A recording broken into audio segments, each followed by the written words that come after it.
Good morning, good afternoon, good evening. And it's always pretty interesting where all people are coming from. And thank you for showing up. Let me start sharing. All right.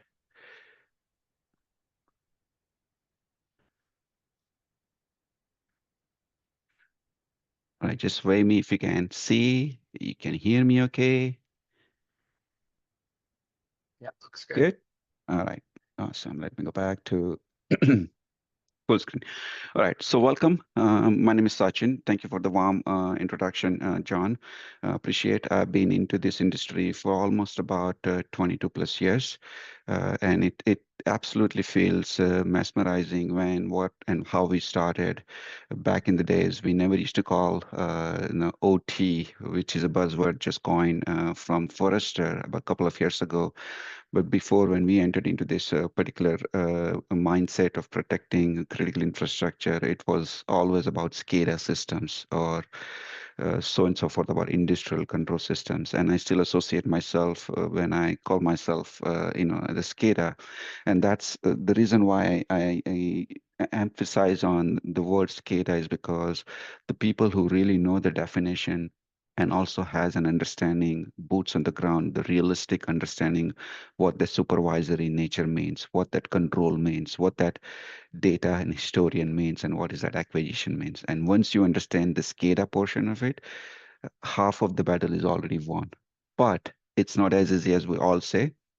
So again, my name is Sachin. I've been almost in this industry about 22 plus years protecting primarily the semiconductor space. And the reason why I say this because if you look into the semiconductor space, it's the most demanding and has the most, I would say, the OT cyber sectors or OT securities and utilities, ranging from your gas to chemicals to water to the air emissions and whatnot. And this is why it becomes the mecca of the OT cybersecurity within the semi industries. So what we are doing today, basically, we're going to be talking about building the resilient future ready programs without losing sleeps. And the reason why that is really, really critical is because OT, it's not about going into the recommendations. It's all about moving and understanding your own space, your own manufacturing, your own network maturity. So again, it's not just about learning about the cybersecurity, but it's also learning about what it could do and what it had. And the reason why it is really, really critical because history teaches the lessons that's what we need to improve into the current state and into the future. And that's what probably the theme of my presentations. And I'll take you to the 200 years of history, bring you back to our existing environment, and then close with some of the disruptive technologies that is coming in. And when I use this word disruptive technologies, it's not in the way of a negativity, but it's more in terms of what those new technology or innovations that coming into the pictures. So without further ado, let's start with some of the agenda items. We're going to start with Internet Minute. It's a very interesting video. Let me know if you guys can just put a thumbs up because I won't be able to see if it is working or not. It's a video. Then we're going to be talking about some of the industrial revolutions. Everybody understands how it all started, but I'm going to take you to the journey of about 200 years of history, how the industrial has already begun before even the computers or the electronics were even in existence. And we have been working on industrial and output or manufacturing for more than 200 plus years. Then little bit of show tell.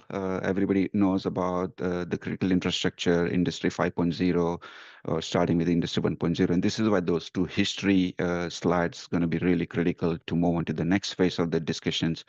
And then we're going to be talking about operational technology overview.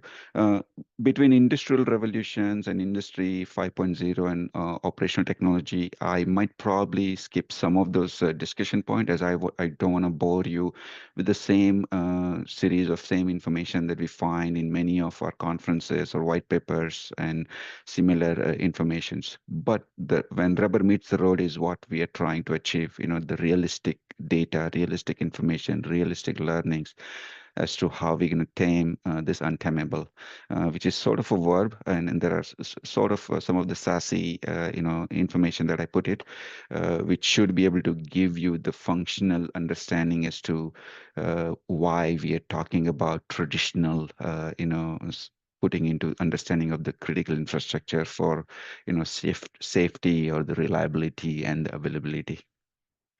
So without further ado, I'm going to start the Internet Minute. Let me know if you guys cannot hear the video and sound.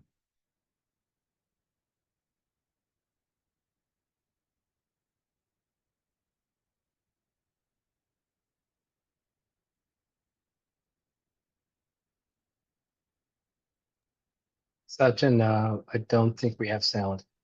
No, we don't have a sound. Okay. All right. Now, given that we don't have a sound, I believe there is always this. So then I'm gonna move on to the next one. But you guys will have the slides, and it's a cool video. And I'll send the link. Probably create a YouTube video link, and then I'll put it into this chat. All right. So basically, that shows the steals the thunder out of my slides because that is always that in more enduring information that I always wanted to present where we are leading, and video shows the thousand words.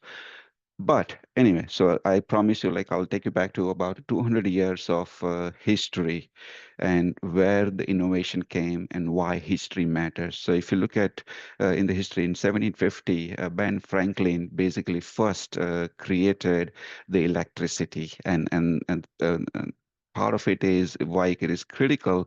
The assumption is that electricity and lightning were the same, and this is what proved the future innovations, the way of the futures. Think of this back in 1800s, there were no electricity.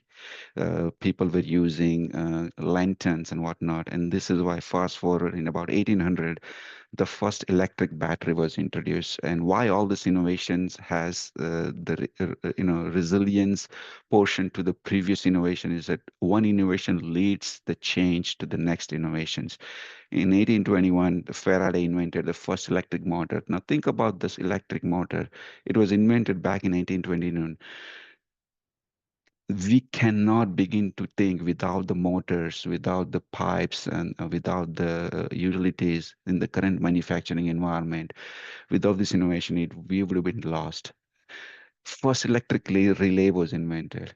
That pretty much led to the invention of the telegraph, and that led to pretty much back the previous innovations. In 1875, the first light bulb, Thomas Edison invented it.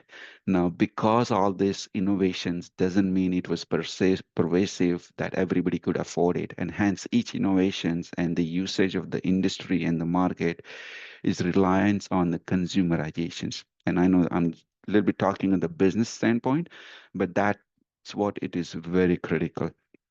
And this is why when in back in 1882, the first DC power substation was created. And this is what gave the innovative consumerizations that a common people, or at least then back in the days, the rich people could afford the electricity. And during 1891, again, we have first AC generation. And why all these two innovations greatest in our history is because both has created some major industry moving forward into the world. Now, if you think the innovation stopped, it in fact skyrocketed back from 1910 by generating the generation of the build output uh, pretty much after the power DC and the AC power stations were generated. It took almost about 20-50 years that 10%, less than 10% of the entire British household wired with connected electricity. And that is what we meant. Each innovation leads to the change and the consumerization's habit. And that's what it is really, really critical. And this is where right around in 1920, electricity become pervasive. And what it means is that now a common man can have lights, can have the energy, heat up their homes and whatnot. Now, as you can see, from 1750, we went all the way up to 1920, but the innovations and the change and the pace hasn't changed.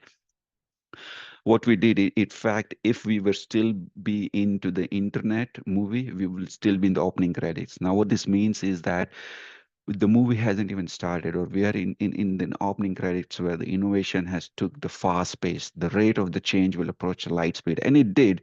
And you can see why probably I left the slide right after 2015 because I could not wanted to create another 2015 to 25, but it was in that internet minute what all innovation came along.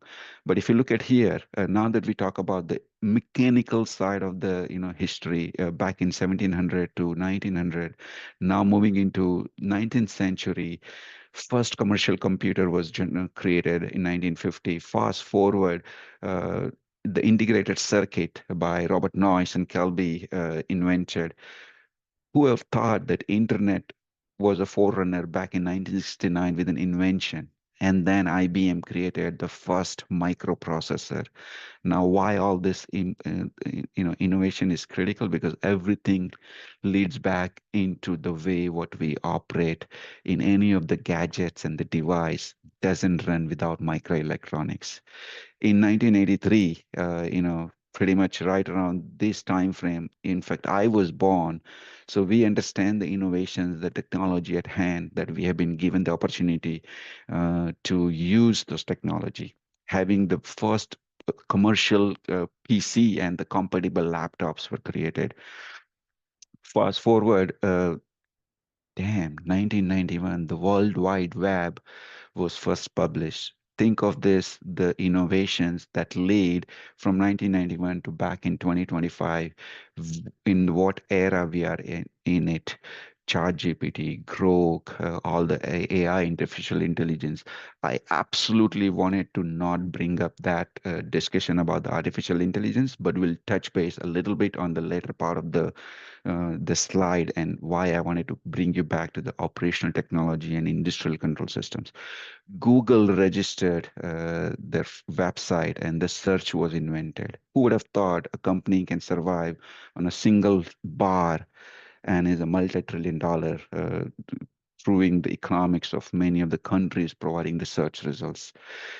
2003, Intel came up with the Wi-Fi module. Now that we are damaged with all the wired, we have hotspots and broadband and Wi-Fi. And then fast forward, 2004 base Facebook was launched, iPhone launched in 2007, 2010 iPad was launched, and in 2012 the embedded intelligence was built and installed in World Trade Center.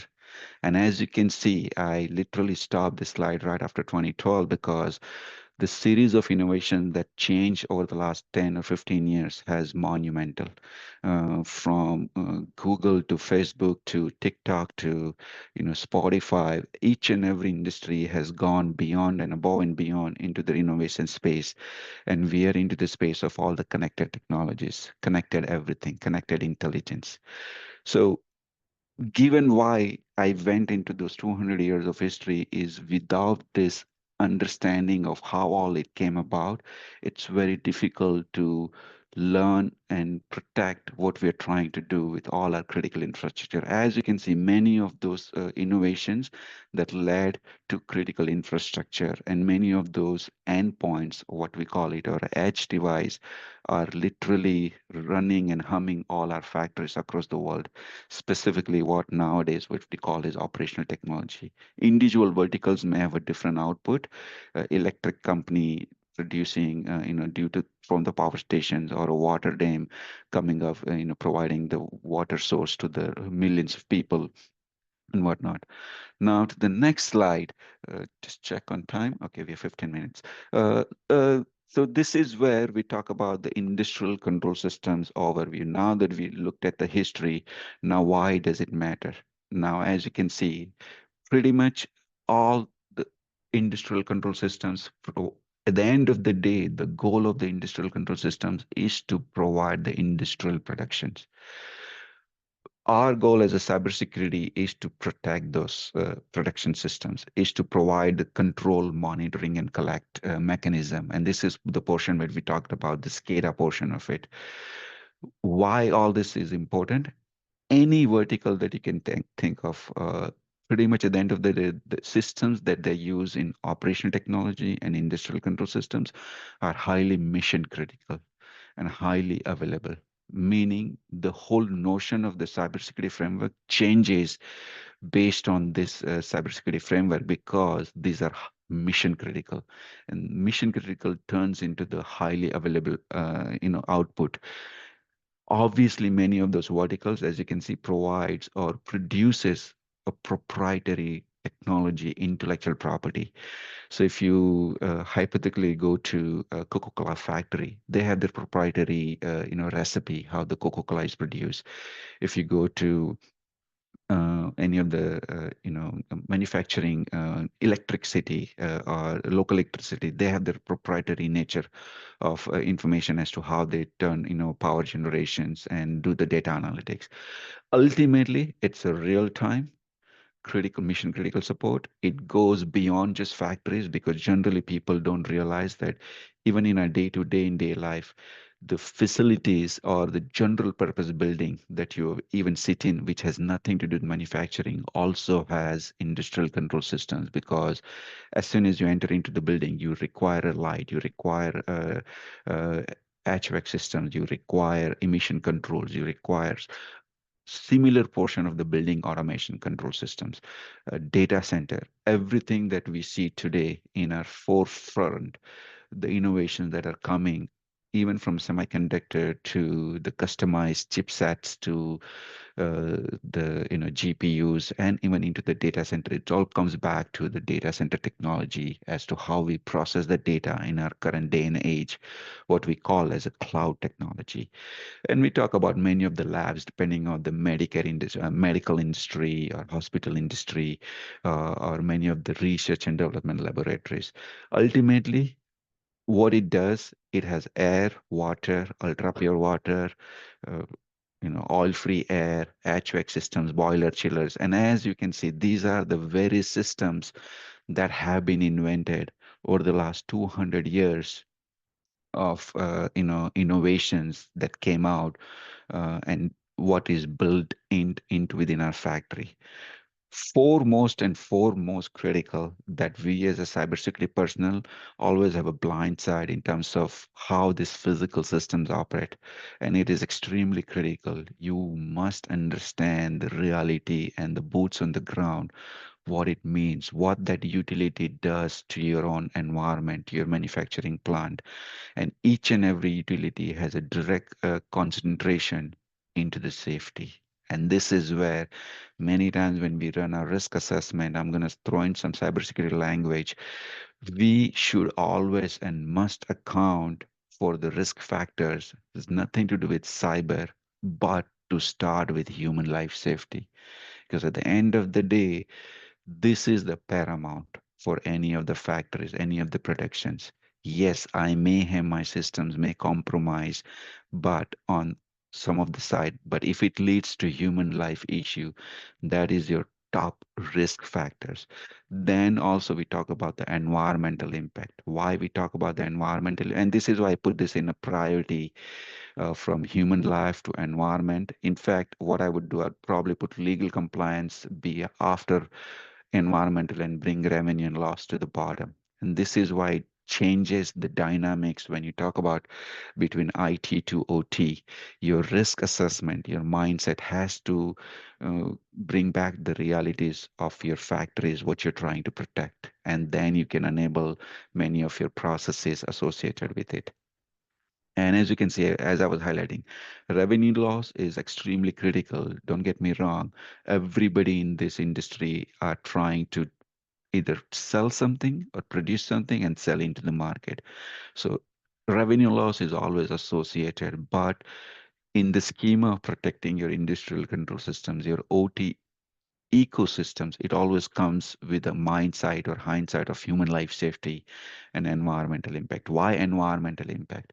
Because the very reason we use the most deadliest chemical and the gas that world have seen to run our factory. So if one of those chemical goes into our city wastewater, what's going to happen? Right? These are the things when we talk about the environmental impacts that we need to consider. Moving on to the next slides, I think I'm not going to spend too much time onto this. It's always people have seen many, many times. And this is what I already referenced based on the 200 years of history. We looked at the first, industrial revolutions, moved on to the mass productions. Then the third industrial revolution came, the computer and, automations.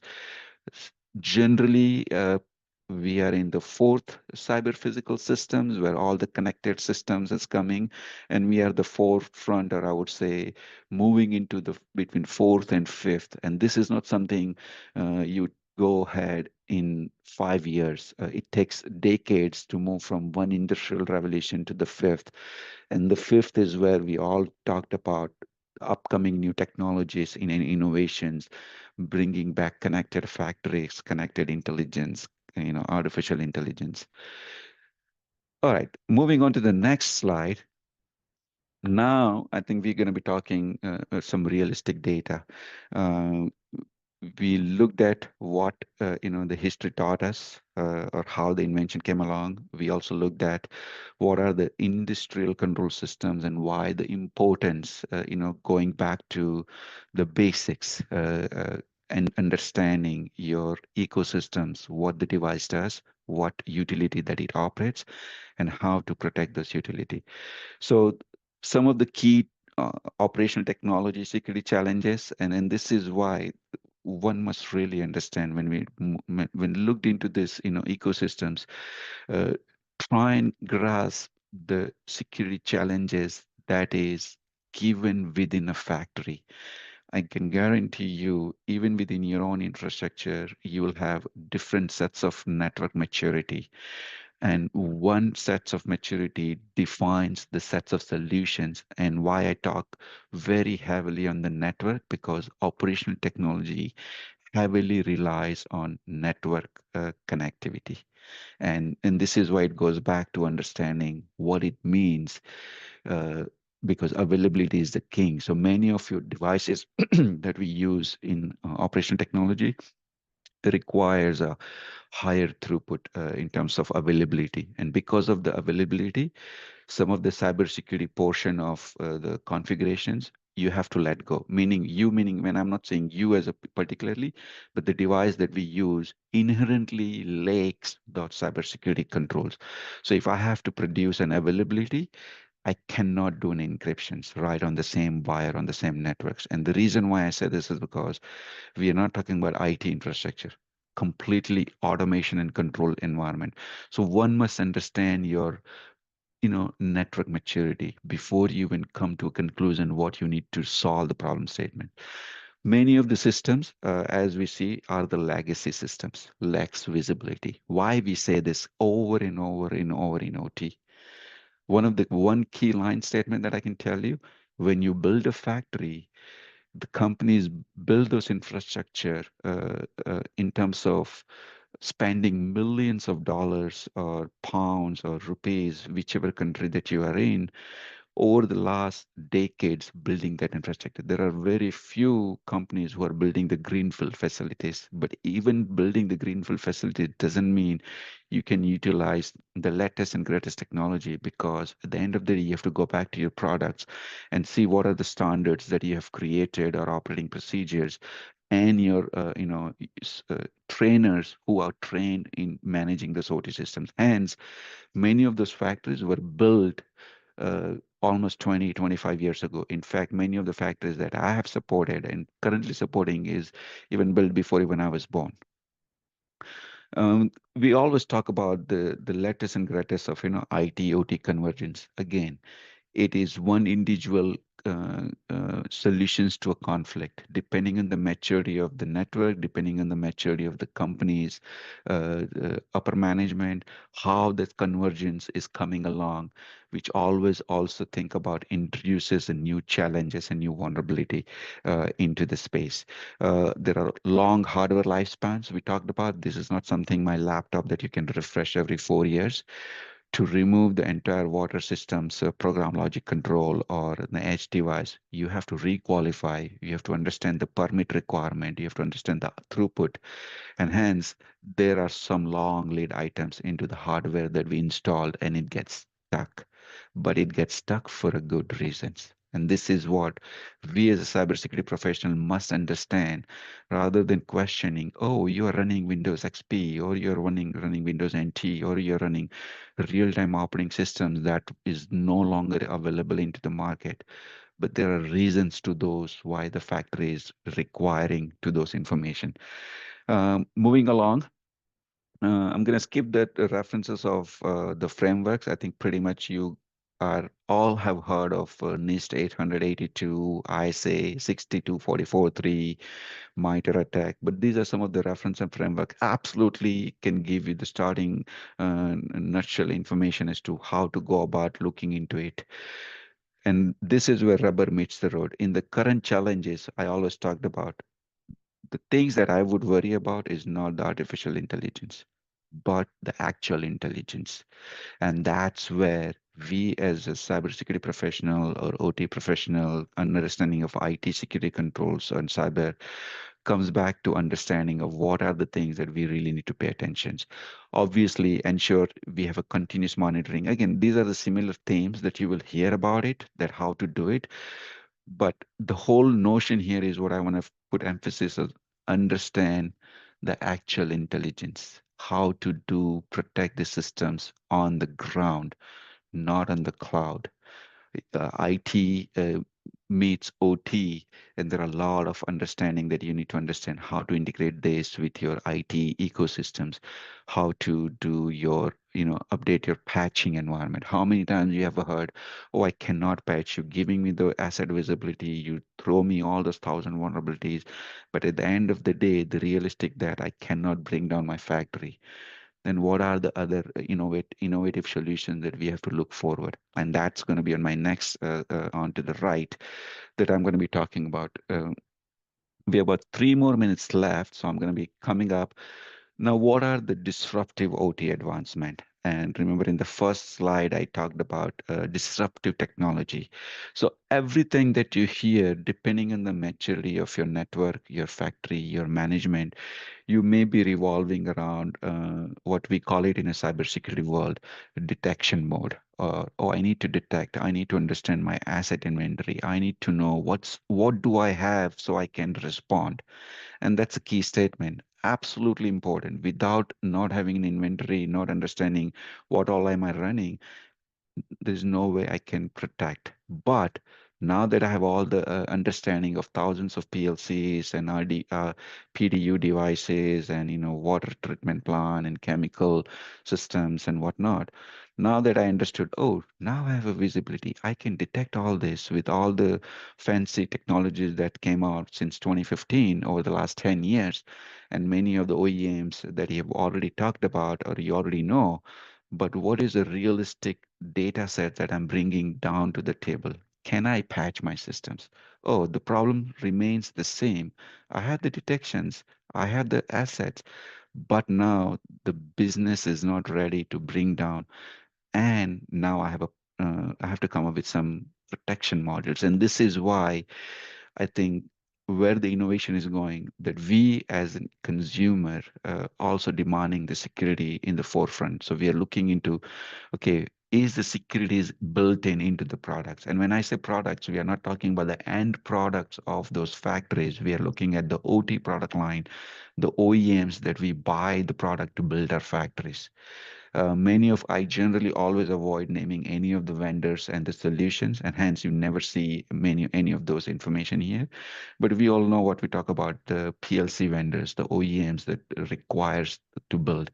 We demand the security. Second, I think I would probably highlight this. This is the new wave of disruptive informations that it is moving along, moving into the protect cybersecurity mode or conferences, where we are moving away from detect to the protect side. Before you even look into this, please ensure that you understand the whole cyber security solutions, OEMs, and what they provide. Protect is a very, very interesting word when it comes down to OT. So you have to take that poisons with the pill what you're trying to protect. It goes down to the basic notion as to what can you do, what you cannot do, and what are the alternatives. What industry is saying virtual patch. It is nothing but a glorified operational technology specific IPS technology, and that's what we call it as a virtual patch. There are a lot of preemptive and deceptive technologies coming into pictures. There are pattern and detects anomalies real time. There are many of the artificial intelligence, solutions coming on board. It's always about merging two into one and see what makes sense.